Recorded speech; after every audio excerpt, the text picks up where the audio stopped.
The K locus is one of the most straightforward but incredibly important loci in determining the coat coloration of a dog, and its weapon of choice is eumelanin, the black-based foundational pigment of every dog. If you don't know what eumelanin is, go watch my video on dog pigmentation first. Also, remember that when I refer to eumelanin as black, I'm referring to any of the 4 eumelanin base colors, like black, brown, blue, or lilac. With that out of the way, this video will take you through the 3 recognized alleles at the K locus.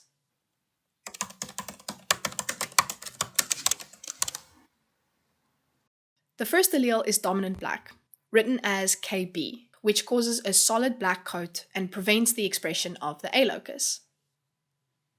As it states in the name, it's the top dominant, meaning that only one copy of it is needed in a gene pair for it to be expressed.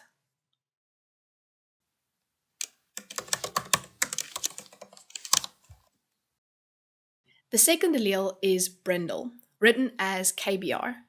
The Brindle gene causes irregular vertical stripes of black over the underlying A locus pattern.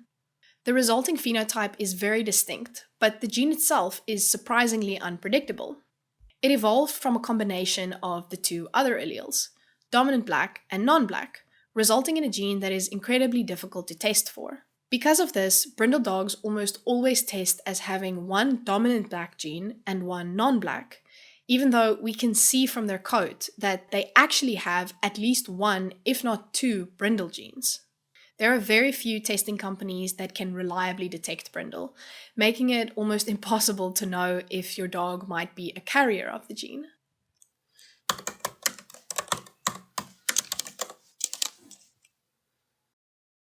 The third allele, as I've mentioned, is non-black, also referred to as normal expression and written as KY.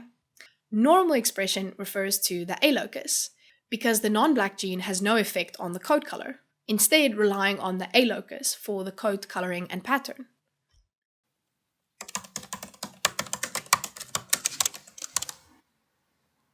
The hierarchy of these 3 alleles are pretty obvious.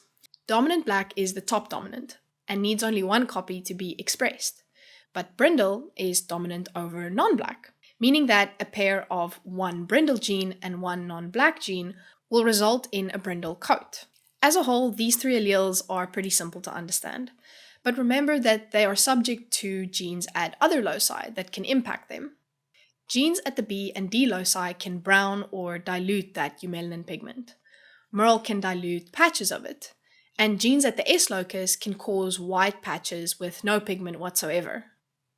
If you want to test out what you know, you can go to Dog Breeder Pro to use our genetic forecast feature that allows you to build dogs by selecting different genes, including those at the K locus. I highly recommend doing this as it's really helpful to see the effect that different alleles have, especially if you're struggling with the dominance hierarchy of genes at a particular locus. You can also pair 2 dogs to predict the coats of their litter. Go to dogbreederpro.com and sign up for a 30-day free trial. If you found this video helpful, please pass it along to someone else who you think would also benefit. And if you want to learn more about coat color genetics, you can go and look at our channel playlist where I post explainers like this. You can also subscribe if you want to be notified when I post the next one. Thank you for watching, good luck, and bye!